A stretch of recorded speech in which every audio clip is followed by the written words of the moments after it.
Okay, we're here at the ATM at the ATM just for the light. The fact that it's like sitting 12th and Hamilton across from the Allentown Public Library, which is actually a great place considering that I'm interviewing that right in front of you is a candidate for re-election for Allentown School Board, Ce Gerlach. And no, I do stumble on words. I'm not professional. And I was actually at your campaign kickoff, and Yes, you were.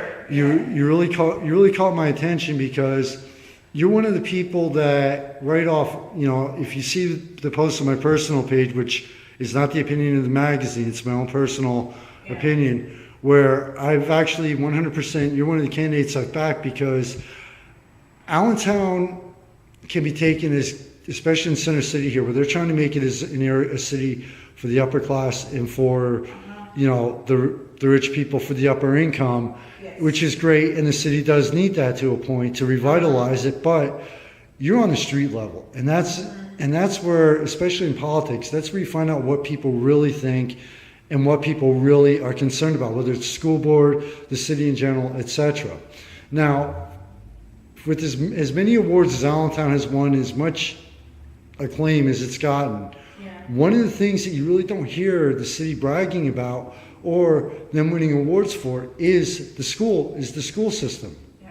And I'll fully admit, I don't have kids. I know zero about it. So what kind of shape is the Allentown's, like, is it a mess? Is it halfway there? Is it pretty far along? Or what shape is the Allentown School District in, honestly? I guess it's easy to point out a lot of like the negatives. I'm asking for both the positive, what's being done and what improvements have been made, and also, basically how far is it now compared to the way it was at its lowest point versus, and how, so that's the positive. So then in that case, I'd say from its glory days, when people used to move into Allentown just to send their kids to the Allentown School District, we are ways away from that, like a 360 from those days. Are schools making incremental improvements? Are there teachers who are working miracles? Yes. Are there kids that are homeless and going to college? Yes. Wow, that says a lot right there. That says a lot right there, honestly. So those success stories are alive and well. I know a lot of the times all we hear are about the shootings and the kids with guns and knives and machetes, and that stuff is alive and well too. So I think the issue is it's not so much that the Allentown School District is a horrible district. It's in need of miraculous leadership, and we haven't had that for a while, and I don't think we have that now. Now, is that your opinion as a candidate, or is that your personal opinion? That is my personal opinion. Okay, because I know there can be a difference. That's why. Yes, I would say as a candidate too, I haven't been shy about it. Right. I feel that until we have leadership at the top that respects the bottom, meaning paraprofessionals, secretaries, teachers, the school district will not change, because the top, they make the policies, the procedures, the rules, the regulations, and if those regulations and those policies aren't well thought out about how they're going to affect the people at the bottom, meaning the people in the schools, then we will never see the change that we need. Because like you said, the people who really know what needs to happen are the teachers and the secretaries. They're on the ground. I was at Sheridan Elementary School today, and just to be in there, I've stayed all day, and just to be in there one day, I have a much better insight of the elementary, Center City Elementary School. But most administrators, they don't spend a whole day. They go in, if they go in at all, they go in for an hour, a half hour, and they go to pre-selected classrooms with the top students, and everything's really orchestrated.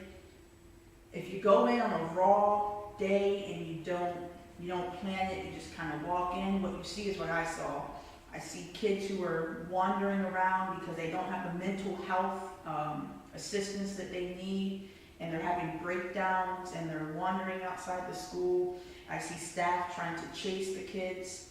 I see a police officer called to an elementary school. Wow. I learn of I can't say the situations because it's confidential. No, I completely respect but that. There are some serious situations where kids are revealing information to staff, and in my opinion, this information would warrant outside help, mental help, and then maybe even beyond that, but yet nothing. So, like, just to be there one day and to have all of this floating around in my mind and trying to figure out what to do with it, imagine if administrators were to spend that same day and they actually have some, not power, but some wherewithal to do something.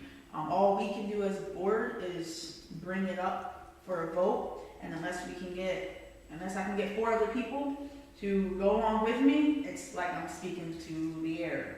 There are some things that I will, later tonight, I'm going to write an email and send it to everyone. And it just seems like discipline in the district is, there's not many options. So if I'm a teacher in the district and I have a child, I don't know, either threaten to hit me or actually hit me, the only option I have is to give them like an in-school suspension for an hour or 2. At the elementary level, there's no detention, there's no expulsions, there's none of that. And some of these kids, they need help, and they need help now. But isn't part of that problem, forgive me for interrupting, but isn't part of that problem also with the legal system? Because, like, give you an example. When I first came back, I came back in 2010, okay? It wasn't until the winter 2 years ago when we got really nailed with the snow, and I was like, I looked at my dad, and I was like, okay, why are there's 4 inches of snow on the ground, and the school's getting canceled. And he told me, he said, because everybody's so happy right now. So isn't part of that problem with outside of the schools, the way the laws are set up, the way the legal system regarding children, where it's like, oh, well, we have to protect everyone. So it's almost like the balance is like thrown way off, both external and internal. Yeah, I can see that. I can see that where, from a bigger standpoint, like if we were as a district to start expelling little elementary school students, or not even expelling, just giving them detention for serious infractions, I could see groups like the ACLU and the civil rights groups. And before you know, you have ABC and NBC News here blowing the whole thing out of proportion. Happening, but I quick Googled while I was in the school, and I found, I didn't actually click on any of the sites, but I found 3, just at the top 3 school districts that have an elementary alternative education program. So we don't have to go the route where we are expelling in detentions, but if we know, I mean, you can tell, a teacher knows that this kid needs help and this type of setting is not for him or her. So why not get them in an alternative school at a young age, modify their behavior, get them the mental health and the physical, whatever it is that they need at an early age, so by the time they get to middle school and high school, they know how to manage themselves. Because if not, by the time they get to middle school and high school, it's so ingrained in them, the disrespect, the cursing, the hating school. Some kids can't function in the typical traditional school environment. It's just not within them. There's nothing wrong with them, it's just not who they are. So why not have a different setting for that different type of kid, where they can still learn, but not have to get in trouble every day and feel like they have to punch a teacher and stab people with scissors, and they don't need to do that at the alt-ed school because there's a different behavioral system in place. They can get attention in other ways. I work with those types of kids, and you just have to deal with them differently. Well, I'm a journalist, so it's my job to play devil's advocate here. Yeah. Okay, but it could be argued that, well, all this takes a lot of money to develop these alternative programs.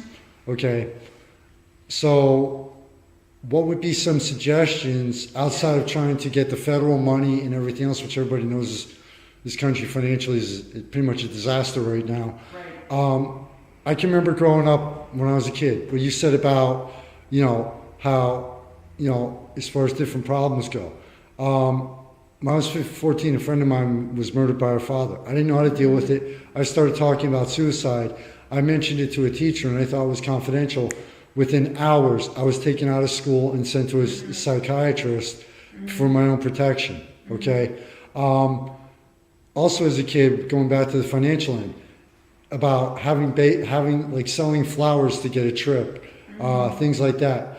Are there alternative ways? Even if the perfect program, and I hate to use that term, would be set in place, you would still have to fund that. Yes. Are there alternative, like methods to funding other than, okay, let's try and get the local, the state, and the federal? And you know what? Yeah. With that, we'll leave that for part 2.